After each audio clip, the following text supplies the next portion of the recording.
Hello, we're here with Midtown Tribune News. Last week there was a meeting held by Councilman Ari Kagana at the Lone Star Sports Bar and Grill in Bay Ridge.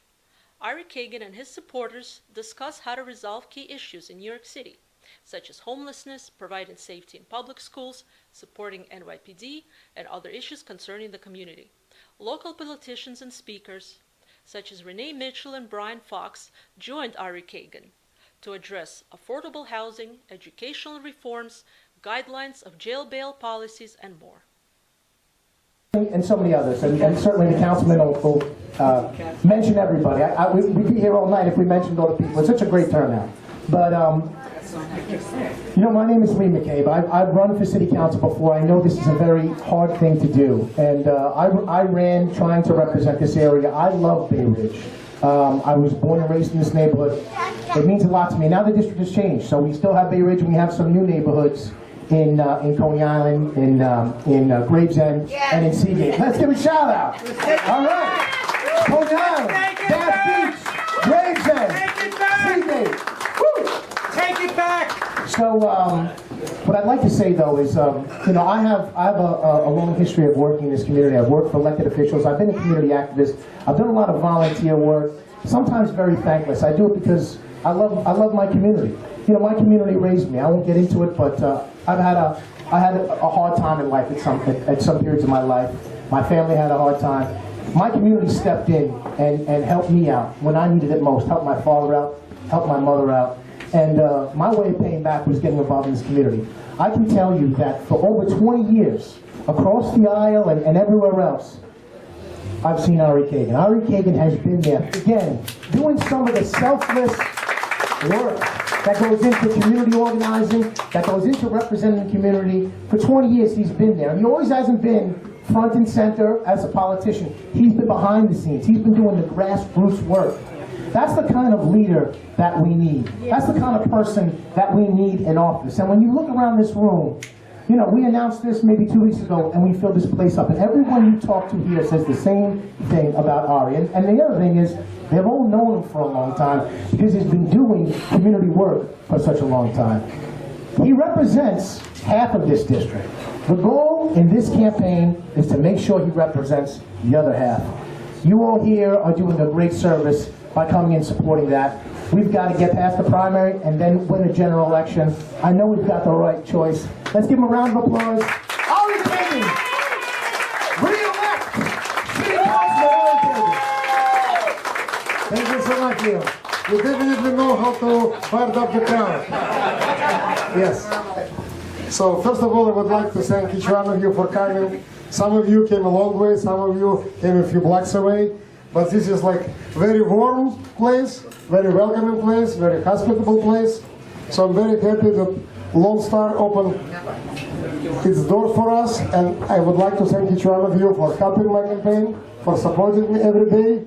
And first of all, of course, I would like to mention my beautiful wife, Bella. Thank you so much, Bella. And my daughter, Victoria.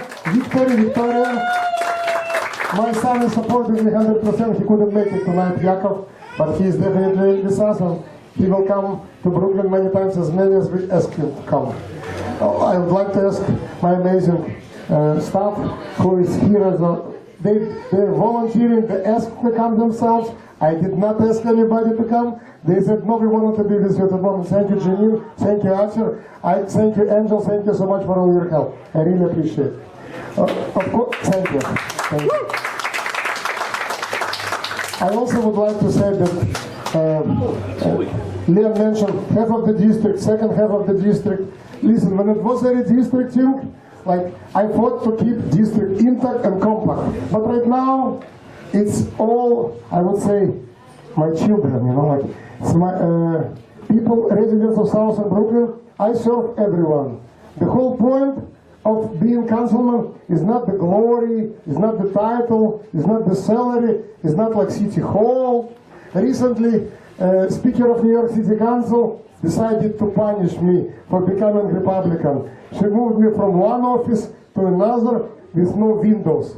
So what? The most important are not windows in my office at 250 Broadway. The most important is my eyes should be open, my heart should be open. So I will see each one of you, I will serve each one of you, I help my communities, every community. This is one of the most diverse districts in New York. And it is my duty, honor, privilege, and obligation to serve everyone, to help everyone. When we help people, we never ask, are you Republican or Democrat? Are you rich or poor?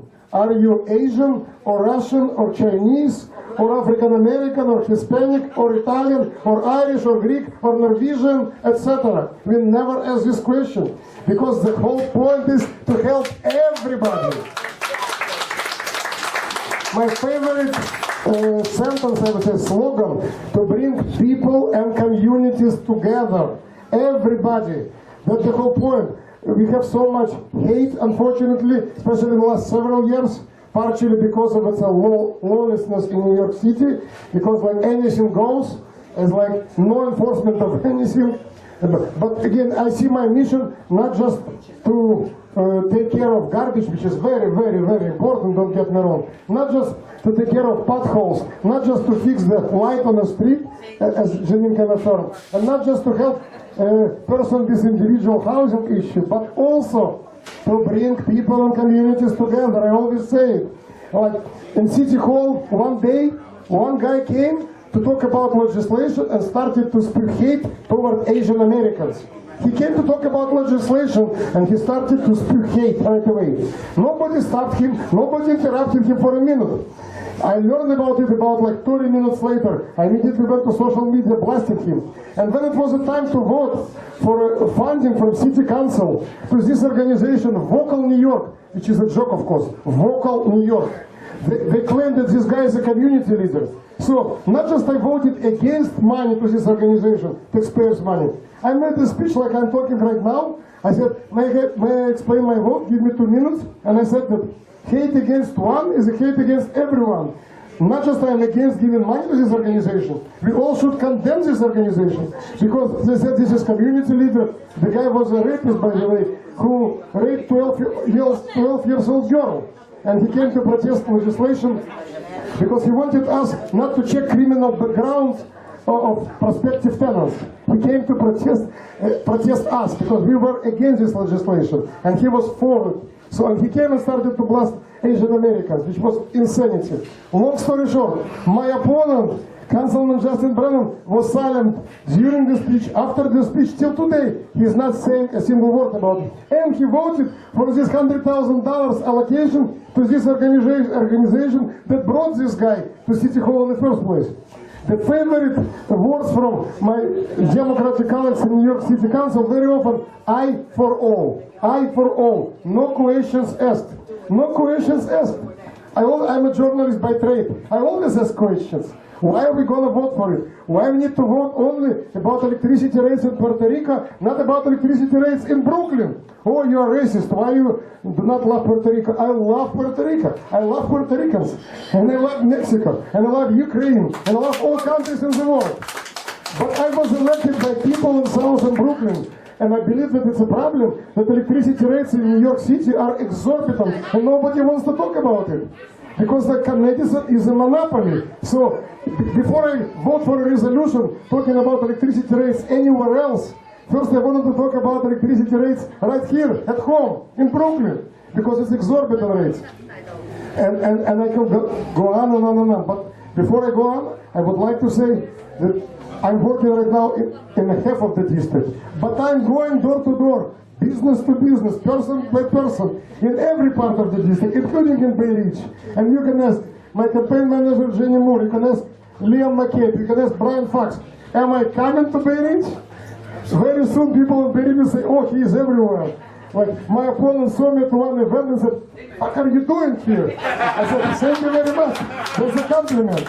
Because he is scared of me, he is posting about me, he is talking about me, he is posting cartoons about me, which tells me one thing, he is a desperate. He is absolutely desperate. Because he knows what's going to happen on November 7th. He knows. But before we go to November 7th, we need to go to June 27th. June 27th is the Republican primaries. I will say only one word about my esteemed Republican opponents. The biggest accusation against me so far, everywhere, that I am not real Republicans. Because they even invented some kind of like, oh, Brooklyn real Republican, something like this. So, I can tell you, not just I'm not going to say I'm a real Republican or not real Republican, but I can tell you, as a person, as an American citizen, as New Yorker, I always supported NYPD and law enforcement. I always fought for gifted and talented programs.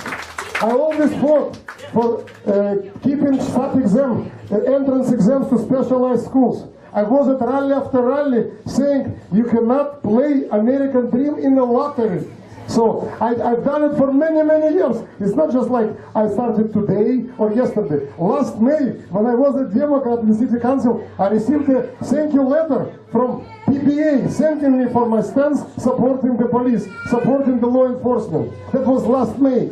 I can tell you, I visited every precinct in my district several times. And you can ask Janine, how many times did I do a roll call, thanking our police officers and telling them, you're not abandoned. Don't listen to this noise. Listen to communities on the ground. Communities of Southern Brooklyn are very, very supportive of police. Every community. Some people say, this community supports police, but this community doesn't. That's not true. Everywhere I go, whether it's a NYCHA building in Coney Island, or it's a private house in Bay Ridge, everybody has first question, do you support police? Do you support law enforcement? Do you want public safety? Everybody. So it's universally same issues and same concerns. Public safety is number one and continues to be number one. Second, of course, everybody wants better future for our children and grandchildren. Our schools should teach math, English, science, American history. So like, recently, our Common Sense Caucus of City Council met Chancellor. And I said, can I ask you a question? Why are you teaching American history in our middle schools only till 1945? America existed in 1946, 47, 40. Why don't you teach more about 20th century and 21st century? He promised he will make changes in the curriculum. We will hold him to it. We said like, we need more choice. We need to support charter schools and public schools and private schools and religious schools. And everybody needs security. And we always advocated for more school safety officers. Some of my democratic, I would say, socialist colleagues constantly saying, even today we received email from one lady, she lives in Bэй Rидж, she said, why do we have so many school safety officers? Are you kidding me? Right now in my current district I have 29 public schools. Every principal of every school said, we need more. Every one of them said, we need more school safety officers. And some of the schools, 1,000 students, one school safety officer. We need at least 2 or 3. Because someone needs to go to the bathroom, someone has family obligations. One school safety officer for 1,000 students, that's insane. And some people feel we don't need them at all. And we have few council members who are telling me this is militarized schools. Our system is the most militarized in America. Before I even became council member, one group, and Jenny knows the whole story, it's called Advocates for Children. It was December of 2020. Mind you, I was a Democrat, 2020, December. Came to me and said, 2020, and told me, Ari Kagana, you want to be councilman, please, we want you to cut funding for school safety officers. This is militarized school system. I said, like, you need to change the name of your organization. What do you mean? Change the name. It should be Advocates for Murdered Children. Because you want our children to be dead. What are you talking about? I will never advocate to cut funding from school safety officers. I will advocate to double, to triple the funding. We need safe schools. We need discipline in schools. When we met recently with the Republican caucus, we met school chancellor. We talked about discipline in school. Because sometimes teachers are afraid just to enter classroom. They're afraid. Because anything goes. In New York City, anything goes. You can say anything, you can do anything, you can attack anybody. Look what happened a few days ago in Queens. Group of teenagers came to a Chinese restaurant, ransacked everything and left, laughing at everything. No consequences. When I came to Rikers Island, and some of our democratic colleagues are saying, we need to abolish solitary confinement. It's very inhumane. And they tell me, I said, why? Because United Nations said so. I said, what? No. United Nations is now running New York City. New York City jail system is run by United Nations. So I went myself. By the end of December, right before New Year, I visited Rikers Island. And I was in so-called restrictive housing, because, you know, we cannot call things like they should be.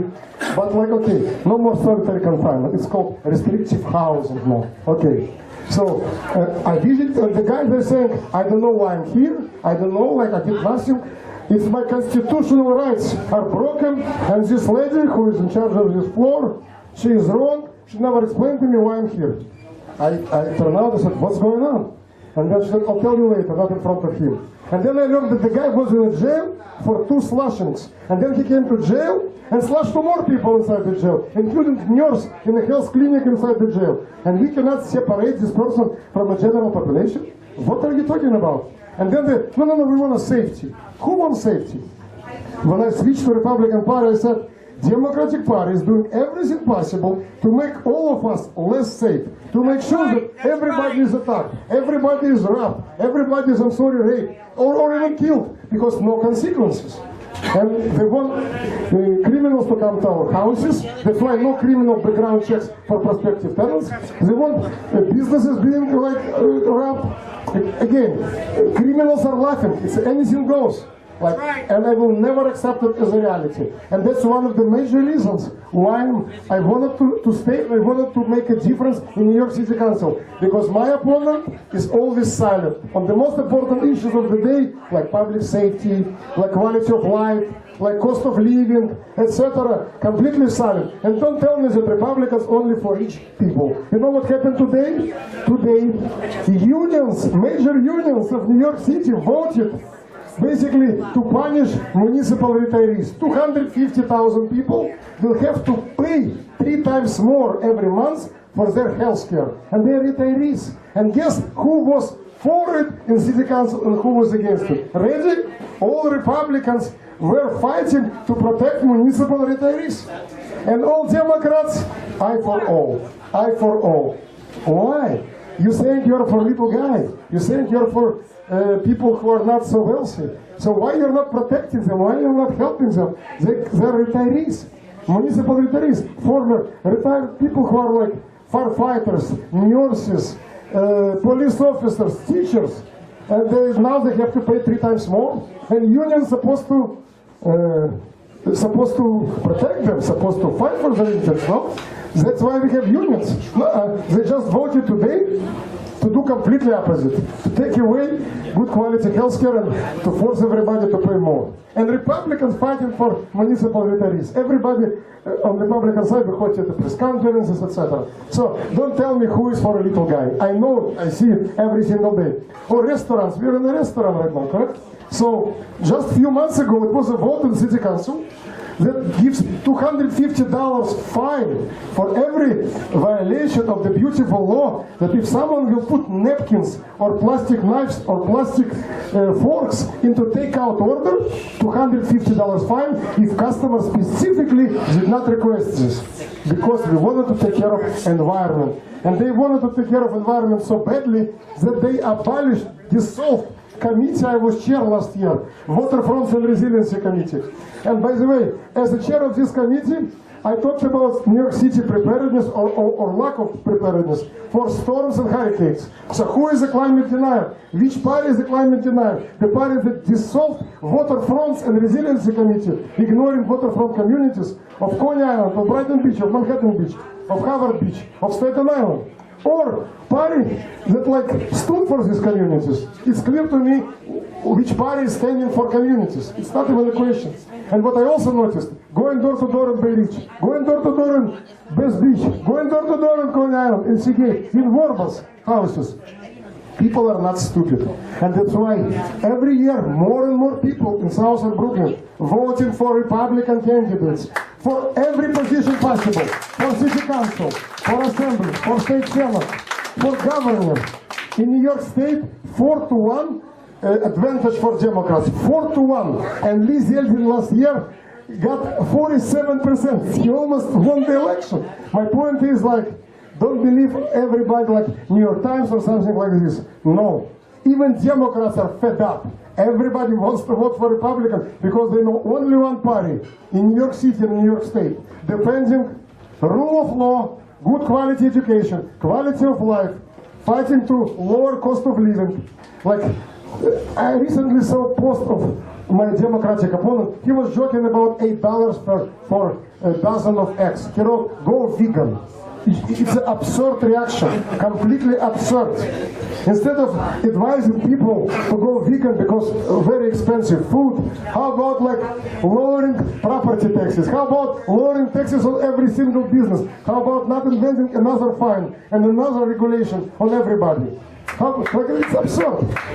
And when they're asking about affordable housing, they're killing affordable housing. This local law 97 forcing co-ops and condominiums and many other large properties to invest hundreds of millions of dollars just to comply with this local law 97. It was passed by Democrats, and of course my opponent voted for it. So, but one more time, we cannot relax till November. June 27 is the Republican primaries. And again, if the only accusation from another side that I was a Democrat, then Ronald Reagan was a Democrat, Donald Trump was a Democrat, you know, like Giuliani was a Democrat, you know, like, and then they decided, you know what, enough is enough. And another accusation, I made a picture with Justin Brennan in 2021. Guess what? I wanted to invite my good friend, Braian Fokes. Please, Braian, come. My response is, bring it on. Tell me that I made a picture with Justin Brennan in 2021. Now I made a picture with Braian Fokes. And Braian Fokes is on my team. He's on my team. There are 3 other Republicans running, but Braian Fokes is on my team, on our team, because he knows that I'm the only Republican in this race who can beat Justin Brennan. Braian Fokes, please. Thank you. Always a pleasure to be here, honestly, and Ari, like going off the back what Ari said. I mean, there's so many good plans that Ari has for the district, and let me just be clear before I get started. We're 100% taking back this district, and Ari Kagana is the man that's going to do it. René Mitchell, this lady helping homeless people every day. When we're talking about homelessness crisis, it's a crisis created by Democratic Party in New York City. Believe me, I came to America in 1993, and I thought New York City will always have like legions of homeless people. Guess what? In the last year of Rudy Giuliani, there were very few homeless people in New York City, and population in shelters was like half of today. So, which means if you want to resolve homelessness crisis, elect Republicans. And it doesn't mean we are heartless people. We are volunteering for homeless shelters. And we help homeless people every day. René Mitchell saving homeless people every single day. She takes care of people living in Queens, in Manhattan, in airports of homeless people because she cares about them. Thank you. My name is René Mitchell. Like Ari Kagana said, I'm the co-chair of the policy committee for the National Commission of Homeless. I deal with homelessness in 50 states. I'm also executive director of my own nonprofit in Brooklyn called Breaking the Cycle Drive Forward. Now, his opponent, okay, I have to work with all parties, be it independent, conservative, or Republican or Democrat. My experience with Justin Brennan and the homeless people is that he don't care. Okay, it's shelters being built every day in New York City. 800 bed shelters, 500 bed shelters, okay, 30 people in the room. Some people have medical problems, some people have mental health problems, some people have drug problems, and they're warehousing them like cattle. Okay, profit over human lives. $5,000 a month, okay, for each individual in the shelter. Affordable housing, okay, low-income housing, nothing is being built. Okay, streets are breaking up in Bath Beach. Okay, sanitation problems. Homeless, unsheltered people all in front of storefronts. Who I have to go to get services and help is Ari Kagana. He's not even in this district. It's Justin Brennan's district. But Ari Kagana is the one that answers the call. Justin Branham, okay, inside trade deals, accommodation. Him, Bernard, okay, the public advocate, Orlando, Dan Goldman, okay, all of them are a bunch of corrupt politicians. And in order for us to address the homeless society, the crime society, we have to vote these people out of office. Now, you heard Ari Kagana talk about crime. The reason why it's such a crime problem is because of the first bill by Kathy Hogan, which is called Less Than More.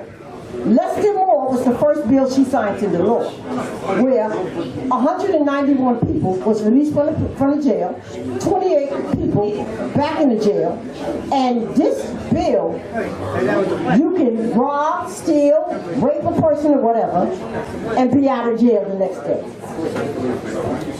Then they signed another policy in place, raise the age. Raise the age, okay, now career criminals, gangbangers, okay, can actually manipulate younger generations, okay, to have guns, to rob, to kill, to stab, rape, or whatever, knowing that there's not going to be no consequences because it's raised the age. And as long as they don't meet that age expectation, they'll be released from jail with no consequences. So the city is on a destruction, and if you people don't start rising up and demanding that these people be held accountable and they do their job, New York City will no longer be safe for any of us or our families, and the homeless problem will turn into Skid Row. Thank you, okay, and I hope that everybody come out and vote for Ari Kagana.